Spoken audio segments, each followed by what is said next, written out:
Varicose veins కి సరైన చికిత్స కోసం సంప్రదించండి ఎవిస్ హాస్పిటల్. నమస్కారం. మాఘపురాణం 16వ రోజు పారాయణలోకి వచ్చాం. ఈరోజు మాఘ బహుళ పాడ్యమి ఆదివారం అండి. ముందు 2 మాఘాదివారాలు కానీ రథసప్తమి నాడు కానీ మీరు పాలు పొంగించి సూర్యనారాయణమూర్తికి నివేదన చేసే అవకాశం లభించకపోయినట్లయితే ఈ ఆదివారం నాడు ఉదయమే పొద్దున్నే పాలు పొంగించి పాయసం చేసి సూర్యనారాయణమూర్తికి నివేదన పెట్టుకోవచ్చు. ఈ రోజున స్నానం చేస్తే నెలంతా స్నానం చేసిన ఫలితం వస్తుంది. ఇవాళ ఒక్కసారి పాయసం చేసి పెడితే నెలంతా పాయసం చేసి నివేదన చేసిన ఫలితం వస్తుందంటారు. ఆదివారాలు మంచివి, అవకాశం ఉంటే చేయండి. అయితే ఏం చెప్తున్నారో చూద్దాం. పార్వతికి పరమేశ్వరుడు చెప్పినటువంటి సుమంత్రుని కథ దాని గురించి చెప్తూ ఇంకొక గాథ చెప్తున్నారన్నమాట. తర్వాత అతను తపస్సు చేసుకుని తన కష్టాన్ని పోగొట్టుకున్నాడనమాట. మాఘమాసంలో నదీ స్నానం అత్యంత పుణ్యప్రదమైంది. ఈ మాసమందు 30 రోజులు విడవకుండా నదీ స్నానం చేసేవాళ్ళు ఐశ్వర్యవంతులవుతారు. వాళ్ళకి ఉన్నటువంటి కష్టాలన్నీ క్రమంగా తీరిపోతాయి. మాఘశుద్ధ చవితి నాడు భక్తశ్రద్ధలతో నదీ స్నానం చేసిన వారికి వారి నిర్మల హృదయాన్ని అనుసరించి, అంటే ఖచ్చితంగా వస్తుందని చెప్పట్లేదండి, బుద్ధి నిర్మలంగా ఉంటే శ్రీహరి కృపకి పాత్రలవుతారట. ఇక్కడ ఏమిటంటే భక్తి శ్రద్ధలు, నియమనిష్టలు, ఏకాగ్రత ప్రధానమైనవి అని వివరంగా చెప్పిన తర్వాత ఈ లక్ష్మీనారాయణల వ్రతం ఎలా చేయాలో పార్వతీదేవి భర్త గారిని అడుగుతోంది. ఎట్లా పూజించాలో చెప్పండి, వివరంగా చెప్పమంటే అప్పుడు భగవంతుడు అయిన పరమేశ్వరుడు ఇట్లా తెలియజేస్తున్నాడు. మాఘమాసంలో శుద్ధ చవితి వెళ్ళిపోయిందండి. మనం బహుళంలో ఉన్నాం. ఇప్పుడు 16 రోజులకు వచ్చేసాం కదా. ఈ సంవత్సరం చేయలేకపోతే వచ్చే సంవత్సరం చేసుకోవచ్చు. కుదిరితే బహుళ చవితి నాడైనా కూడా మనం ఇది చేయొచ్చు అన్నమాట. కాలకృత్యాలు తీర్చుకొని నదీ స్నానం చేసి శుచిగా పవిత్రుడు కావాలి. పిమ్మట నదీ తీరంలో కానీ గృహంలో కానీ మండపాన్ని ఏర్పరచాలి. ఆ మండపాన్ని సర్వాంగ సుందరంగా రంగురంగుల ముగ్గులతోటి అలంకరించాలి. మండపం మధ్యలో అష్టదళ పద్మ ముగ్గేయాలి. మనం మామూలుగా పద్మ ముగ్గేసుకుంటాం కదా, 8 రేఖలు వచ్చేది అది. లక్ష్మీనారాయణల విగ్రహాలను బంగారంతో కానీ వెండితోటి కానీ కాంస్యం పంచలోహాలతో కడకు మట్టితోటైనా చిన్న విగ్రహాలని స్థాపన చేయాలి. చేసిన తర్వాత విగ్రహాలకి గంధం పూసి పసుపు కుంకుమ అక్షంతలతో కర్పూరము అగరబత్తులు మొదలైన పూజా ద్రవ్యాలతో పూజించి ధూపదీప నైవేద్యం తాంబూలాదులు నమస్కారాదులు సమర్పించాలి. ఒక రాగి చెంబును తీసుకుని అందులో స్వచ్ఛమైన నదీ జలాన్ని పోసి మామిడి చిగుళ్ళ నుంచి దాని మీద ఒక కొబ్బరికాయ పెట్టి దానికి కొత్త వస్త్రాన్ని కప్పాలి. లక్ష్మీనారాయణల ప్రతిమని ప్రతిష్ఠించాలి. అంటే మనం ఏంటి కలశం పెట్టుకోండి అని చెప్తున్నారు. మండపం మధ్యలో సాలగ్రామాన్ని కూడా ఉంచి ధూపదీప నైవేద్యాలు సమర్పించాలంటే ప్రతిమకి చేసిన విశేషం, కలశం పెట్టుకుని చేసినా విశేషమే. ప్రతిమా కలశము కాకుండా సాలగ్రామారాధన చేసినా కూడా విశేషమే. తదనంతరము ఈ రాగి పాత్రలోని నీటితోటి అర్ఘ్య ప్రదానం చేయాలి. పిమ్మట నారాయణునికి మదిలో నమస్కరించి సూర్యునికి నమస్కారం చేయాలి. ఈ మాఘమాస వ్రతాన్ని ఆచరించే వాళ్ళు తల్లిదండ్రుల్ని, బంధుమిత్రాదుల్ని, శ్రేయోభిలాషుల్ని, గురువుల్ని, పెద్దల్ని ఆహ్వానించి వాళ్ళ సమక్షంలో నిర్వహిస్తే అధికమైన సత్ఫలితాలని పొందుతారు. అందరినీ పిలుచుకుని వ్రతం చేసుకోండి అని చెప్తున్నారు. ఒక సద్బ్రాహ్మణుడికి బియ్యము, బెల్లము, ఉప్పు, పప్పులు, కాయగూరలు, పళ్ళు ఇచ్చి స్వయం పాకాన్ని ఇవ్వాలి. నూతన వస్త్రాల్ని దానం చేయాలి. పిమ్మట మాఘపురాణాన్ని స్వయంగా పఠించాలి. లేదా నాబోటి వాళ్ళు ఎవరైనా పఠిస్తుంటే వినాలి. పఠించినప్పుడు కానీ వినేటప్పుడు కానీ అక్షతల్ని, అంటే మనం పూజ చేసుకునేటప్పుడు అనమాట, అక్షతలు చేతిలో ఉంచుకుంటే ఆ చదివిన ఫలితం మనకి లభిస్తుంది. మన పద్ధతి అది.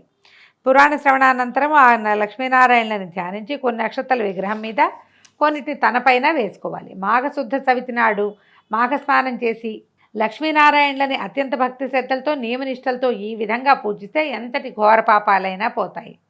దీనికి నిదర్శనంగా ఒక కథ చెప్తున్నారు. గౌతమ మహర్షి ఒకనాడు తన శిష్యగణంతో తీర్థయాత్రలకు వెళ్తున్నారు. అనేక పుణ్యక్షేత్రాలు దర్శిస్తూ మార్గమధ్యంలో కనపడిన ఆ సన్యాసులతో, భక్తి తత్పరులతో, మునిగణాలతోటి భగవద్గోష్ఠులు జరుపుతూ మాఘమాసం వచ్చేసరికి ఆయన కృష్ణా తీరాన్ని చేరుకున్నాడట. పవిత్ర కృష్ణా నదిలో స్నానం చేశాడు శిష్య బృందంతో కలిసి. మాఘమాసం అవటం వల్ల ఆయన కరెక్ట్గా అక్కడ చేరాడు కదా. నదీ తీరంలో ఉన్న ఒక రావి చెట్టును దర్శించి, రావి చెట్టును చూడగానే మనం చెప్పుకుంటాం అశ్వత్థనారాయణుడు, సాక్షాత్ శ్రీమన్నారాయణ స్వరూపమే రావి చెట్టు అని చెప్తాం. మూలతో బ్రహ్మరూపాయ, మధ్యతో విష్ణురూపిణే, అగ్రత శివరూపాయ వృక్షరాజాయతే నమః అని ఈ శ్లోకాన్ని 4-5 సార్లు చెప్పుకుంటూ దాని ప్రదక్షిణలు చేసి ఆ చెట్టు కింద కూర్చుని మహావిష్ణువుని పూజించాడట. మాఘమాస విశిష్టత ఇది, మంచిది. ఈ సమయంలో ఇలా నదీ స్నానం చేయాలి, విష్ణు ఆరాధన చేసుకోవాలని అందరికీ చెప్పి చేయించారు. సరే, ఈ మాఘమాసం కాబట్టి ఇంకా వెళ్ళలేదట. పవిత్ర మాసం కదా, నదీ తీరంలో ఉన్నామని చెప్పి అక్కడే ఉండి ప్రతిరోజు అక్కడే పూజ చేయటం మొదలుపెట్టారు. మాఘశుద్ధ దశమి వచ్చిందట. అది ఆయనకి అత్యంత ప్రీతిపాత్రం. దశమి మర్నాడు ఏకాదశి వస్తుంది. మాఘశుద్ధ దశమి చాలా విశేషమైన రోజు. ఆయన ఏం చేశాడు, రావి చెట్టు మొదట్లో శుభ్రం చేసి అలంకారం చేయించి ముగ్గులు అవి వేసి మామిడాకులు తోరణాలు కట్టించి చిన్న మండపాన్ని ఏర్పాటు చేశాడు. శ్రీహరిది ప్రతిమ కూడా ఒకటి ప్రతిష్ఠించి పూజాధికాలు చేస్తున్నారు. అత్యంత భక్తి శ్రద్ధలతో శ్రీమన్నారాయణుని సేవాకాలం జరుగుతోందట. అయితే ఈ కార్యక్రమాన్ని అంతటినీ అక్కడికి వచ్చి ఒక కుక్క వచ్చి కూర్చుందట. అది చూస్తోందట. అది కళ్ళార్పకుండా చూస్తోంది. అయితే ఆ కుక్కను గమనించిన శిష్యులు ఎవరో వచ్చి అని దాన్ని చిన్న కర్రతో బెదిరించారు. అవతల పరిగెత్తింది, కానీ మళ్ళీ వచ్చేసింది. అది 3 సార్లు అదిలించారు. 3 మాటలు అదిలించారు. 3 సార్లు అది ఏం చేసింది, చెట్టుకు ప్రదక్షిణగా మళ్ళీ ఇటు నుంచి తిరిగి వచ్చి రెండో పక్కన వచ్చి కూర్చుంటోందనమాట. ఇలాగా 3 సార్లు ఈ రావి చెట్టుకు ప్రదక్షిణ చేయటం, అది పవిత్ర మాఘమాసం అవటం, ఆ చెట్టు కింద ఇలా విష్ణువార్చన జరుగుతూ ఉండటంతో ఆ కుక్కను ఆవరించుకున్నటువంటి పాపం అంతా పోయిందట. పోయి రాచరిక దుస్తులతోటి సకలాభరణాలతోటి తలతలా మేరుతున్నటువంటి మహారాజ స్వరూపం వచ్చేసింది కుక్కకి. ఈ గౌతమ మహర్షి ముందు నిలబడి ముగుళితాసుడు 2 చేతులు జోడించి వినమ్రంగా ఆశీర్వచనం కోరుకున్నాడు. అవి ఇంత చూసి అందరూ ఆశ్చర్యపోయారట. అప్పుడు గౌతమ మహర్షి అడిగాడు, ఓ రాజా, నువ్వెవరివి, ఎట్లా ఇలా కుక్కవయ్యావు అని అడిగితే, నేను కళింగ దేశపు మహారాజును, చంద్రవంశం మాది, నా పేరు జయచంద్రుడు, నేను అన్ని విద్యలయందు ఆరితేరి ప్రావీణ్యత సంపాదించాను, నా పరిపాలనలో ధర్మానికి న్యాయానికి కొదవలేదు, ఎన్నో దానాలు చేశాను, ప్రజల్ని కన్నబిడ్డల్లాగా చూశాను, ప్రజోపయోగ పనులు అంటే చెరువులు బావులు తవ్వించడము, మొక్కలు నాటించడం, సత్రాలు కట్టించడం, అన్నదానాదులు, ఎన్నో రకాల దానాదులు చేశాను, పశుపక్షాదులకి ఆశ్రయాలు కల్పించాను, అనేక దేవాలయాలు దేవతా విగ్రహాలు చేయించాను, దేవాలయాలు కట్టించాడు, దేవతా విగ్రహాలు చేయించాడు, యజ్ఞయాగాదులు చేశాను, విద్యాలయాలు పెట్టించాను, సకల పుణ్యకార్యాలు చేసినా కూడా నాకు ఈ కుక్క జన్మ వచ్చింది, ఎందుకు వచ్చిందో చెప్తానన్నాడు. ఒకనాడు ఒక శ్రేష్ఠుడు నా రాజదర్బారికి వచ్చి, నేను ఒక యాగం చేయి తలపెట్టాను, యజ్ఞం చేయటువంటి మాటలు కాదు, దానికి చాలా ధనం కావాలి, కాబట్టి ధనావసరంతో నీ దగ్గరికి వచ్చాను అంటే ఈయన నేను సకలోపచారాలు చేసి ఆయనకి, అయ్యా మీరు చేయబోయే యజ్ఞం ఏదేంటో చెప్పండి విషయం అని కనుక్కుంటే ఆయన ఏమన్నాడు, రాజోత్తమ, నీకు తెలియని కొన్ని రహస్య విషయాలు చెప్తాను. ఈ నెల యందు సూర్యుడు మకర రాశిలో ప్రవేశిస్తాడు. ఈ మకరం చివరికి వస్తూ ఉండగా అందులోనే మాఘమాసం ప్రారంభమవుతుంది. ఆనాడు సూర్యోదయం అయిన తర్వాత నువ్వు ఏదైనా నదిలో స్నానం చేసి ఆ భక్తి శ్రద్ధలతో భగవంతుడైన శ్రీమన్నారాయణని పూజించి మాఘమాస మహాత్మ్యాన్ని చదవటం కానీ చదివించుకోవటం కానీ చేస్తే నీకు వైకుంఠ ప్రాప్తి వస్తుంది, అశ్వమేధం చేసినంత ఫలితం లభిస్తుంది, తీర్థయాత్రలు దాన ధర్మాలు చేసినంత ఫలం సిద్ధిస్తుంది. మాఘశుద్ధ సప్తమి ఆదివారం కానీ దశమి ఆదివారం నాడు కానీ మాఘశుద్ధ పౌర్ణమి నాడు కానీ ఉదయాన్నే మాఘస్నానం చేసినా కూడా ఎంతటి ఘోర పాపాల నుంచైనా విముక్తి పొందుతావు. ఇది సత్యము. మాఘమాసం అంతటికీ ప్రత్యేకత ఉంది. ఇలా కనుక మాఘమాస వ్రతం చేస్తే మరుజన్మలో బ్రాహ్మణ జన్మ ఎత్తుతావు, కాబట్టి నువ్వు ఇది మాఘమాసాన్ని చేసుకోమని ఆయన సెలవిచ్చాడు. అయితే సరే, నేనేమన్నాను, నేను ఇప్పటిదాకా అది వినలా, నేను అందరికీ సహాయం చేయటము అవే నాకు తెలుసు. ఈయనకి ఏమనిపించింది రాజుకి, ఏమిటి ఒక్క నెలలో స్నానం చేస్తే ఇవన్నీ వస్తాయా, నేను ఇన్ని చేశానే, నేను యజ్ఞయాగాదులు చేయించా, ఇళ్ళు వాకిళ్ళు కట్టించాను, గుళ్ళు గోపురాలు కట్టించాను, విద్యాలయాలు కట్టించాను, వాటి వల్ల మోక్షం వస్తుంది అదని ఎవరు చెప్పలేదు, నువ్వు వచ్చి ఒక్క స్నానం చేస్తేనే ఫలితం లభిస్తుందని చెప్పేసరికి ఆయనకు నచ్చలేదన్నమాట. మాఘమాస వ్రతం చేస్తే వైకుంఠ ప్రాప్తి కలగటం ఏమిటి, చేసిన పాపాలు పోవటం ఏమిటి, ఎక్కడైనా మంత్రాలకు చింతకాయలు రాలుతాయా, దానివల్ల ప్రజోపయోగం ఏముంది, ప్రజలకు ఉపయోగపడే పని చేస్తే వాళ్ళ ఆశీర్వచనాలతో ఏదైనా అవుతుంది. ఒట్టి మాఘంలో నా స్నానం నేను చేసుకుంటే, నా ఒంటికి నేను స్నానం చేసి నా భక్తికి నేను దండం పెట్టుకుంటే నాకు ఎట్లా వైకుంఠ ప్రాప్తి వస్తుంది అని చెప్పి ఇవన్నీ అతిశయోక్తులు, నేను నమ్మనని ఎగతాళి చేశాను. కానీ ఏం చేయను, ఒక తెలియనితనంతో నేను ఆ పని చేశాను. నేను చేసే పనులే నన్ను కాపాడతాయి. నేను చాలా మంచి క్రియలు చేశాను.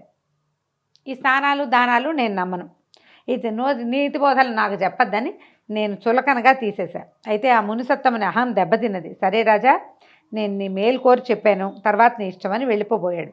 అయితే నేను ఆయనకు కోపం వచ్చింది, కానీ నేను ఆయన యజ్ఞం కోసం డబ్బులు అడగడానికి వచ్చాడు కదా, మొదట ఆయన్ని బతిమలాడి యజ్ఞం వరకు డబ్బులు తీసుకెళ్ళండి, ఈ స్నానం సంగతి వదిలిపెట్టండి, ఇది నన్ను చేయమన్నారు, నాకు ఆసక్తి లేదు, మీకు కావాల్సింది మీరు తీసుకెళ్ళండి, ఇస్తాను కదా అని నచ్చజెప్పి ఆయనకి సగౌరవంగా పంపించాను. నాకు వార్ధక్యం సమీపించి మరణించాను. అప్పటి నుంచి వరుసగా 7 జన్మల నుంచి నేను కుక్క జన్మ ఎత్తుతూనే ఉన్నాను. మీరు చేసేటువంటి పూజ చేస్తున్నటువంటి పూజాస్థలం చుట్టూతా ప్రదక్షిణం చేయటం వల్ల నాకు మళ్ళీ పాత స్వరూపం వచ్చింది, నా రాత ఇంతకాలానికి తిరబడింది, విధివ్రాత తప్పించడానికి ఎవరి తరం, ఇన్ని జన్మల నుంచి లేనిది ఇప్పుడు నాకు నా పూర్వజన్మ ప్రాప్తించింది, పూర్వజన్మ స్మృతి కూడా నేను ఏం చేయటం వల్ల నాకు ఇలాంటి జీవితం వచ్చిందో నేను తెలుసుకోగలిగాను. ఈ ప్రదక్షిణ తర్వాతే నాకు ఈ మార్పు కలిగింది. ఇంతటి ప్రత్యేకమైన విషయం జరగడానికి కారణం ఏమిటి అని అడిగేసరికల్లా గౌతమ మహర్షి తన దివ్య దృష్టితో చూసి ఇట్లా చెప్పారట. ఏమన్నారు? దివ్య దృష్టి కాదు, మాఘమాసం కదా ఇది, దివ్య దృష్టే కాదు, ఆయన దివ్య దృష్టితో చూసి ఇతని జీవితం ఏమైందో చూసుకుని అప్పుడు ఇతను చెప్తున్నారనమాట. నువ్వు మాఘమాసము దాని విశిష్టత పట్ల నీకున్న చులకన భావం వల్ల నీకు ఈ శునక జన్మ లభించింది నాయన. కానీ అదే మాఘమాసంలో అదే వ్రతం చేస్తుండగా నీకు తెలియకుండానే నువ్వు 3 సార్లు ప్రదక్షిణ చేయటం వల్ల నీకు మళ్ళీ రాజయోగం యోగం లభించింది. మేము చేయబోయే మాఘమాస వ్రత నైవేద్యం తినటానికై నువ్వు వచ్చావు. నువ్వు రావడం కుక్క స్వరూపంలో వచ్చినప్పుడు ప్రసాదం తినటానికే కదా, అంతకంటే ఏం కావాలి కుక్కకు ఆహారం. మా శిష్యులు 3 సార్లు 4 సార్లు అదిలించారు, నువ్వు 3 ప్రదక్షిణం చేసావు. ఇలా భగవంతుడికి ప్రదక్షిణ చేయటం వల్ల, ఈ అశ్వత్థనారాయణ వృక్షం ఈ రావి చెట్టుకి ప్రదక్షిణ చేయటం వల్ల నీకు విశేషమైన ఫలితం లభించింది. నువ్వు ఈ అర్చనంతా చూసావు, ఇక్కడ జరుగుతున్నదంతా నీకు అర్థమైనా కాకపోయినా నీ చెవిలో పడుతోంది కాబట్టి నీకు ఇది లభించింది, నీకు పుణ్యం ప్రాప్తించింది. నువ్వు ఎలా అనుభవపూర్వకంగా తెలుసుకున్నావు చూడు, మాఘమాస ప్రాతమహత్యం ఎంత గొప్పదో నీకు ఇప్పుడు అర్థమైంది.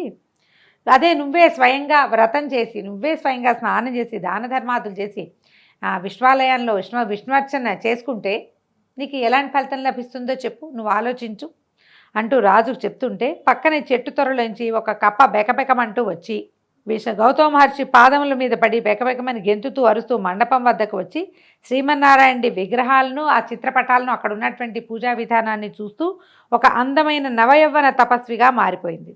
ఆ కప్ప మునికన్నిగా మారిపోవటాన్ని చూసినటువంటి గౌతముడు మిగిలిన వాళ్ళంతా ఆశ్చర్యచకితులయ్యారు. ముగ్ధ మనోహర రూపంతో ఉన్నటువంటి ఆ మునికన్య అటు ఇటు చూస్తూ గౌతమ మహర్షి దగ్గరికి వచ్చి ఆయన పాదాలకి నమస్కారం చేసింది. గౌతముడు ఆమెను దీవించి తన పూర్వజన్మ ఆమెకి దీవించేసరికి ఆమెకి తన పూర్వజన్మ వృత్తాంతం అంతా జ్ఞాపకం వచ్చిందట. అప్పుడు ఆయన అడిగాడు, తపస్వి నువ్వెవరు, నీ పేరేంటి, నీ వృత్తాంతాన్ని వివరించమని ప్రశ్నించాడు. ఆమె పూర్వజన్మ వృత్తాంతం ఏమైందో చూద్దాం. ఒక రాజు సమస్తమైన మనం చెప్పుకునేటువంటి నరసేవ అంతా చేసినా కూడా ఈ మాఘమాసం స్నానం చేసినా చేయకపోయినా ఒక పెద్దవాళ్ళు వచ్చి ఇది చాలా మంచిది, ఇది చెయ్యి అని చెప్పినప్పుడు దాన్ని అపహాస్యం చేయటం వల్ల అతను కుక్కగా జన్మించాడట. అందుకని ఇతరుల పూజా విధానాల్ని విమర్శించకూడదని చెప్తారండి. ఈ కథతోటి ఈరోజు పారాయణ పూర్తయిందండి. రేపు ఉదయం మళ్ళీ పారాయణతో కలుసుకుందాం. నమస్కారం.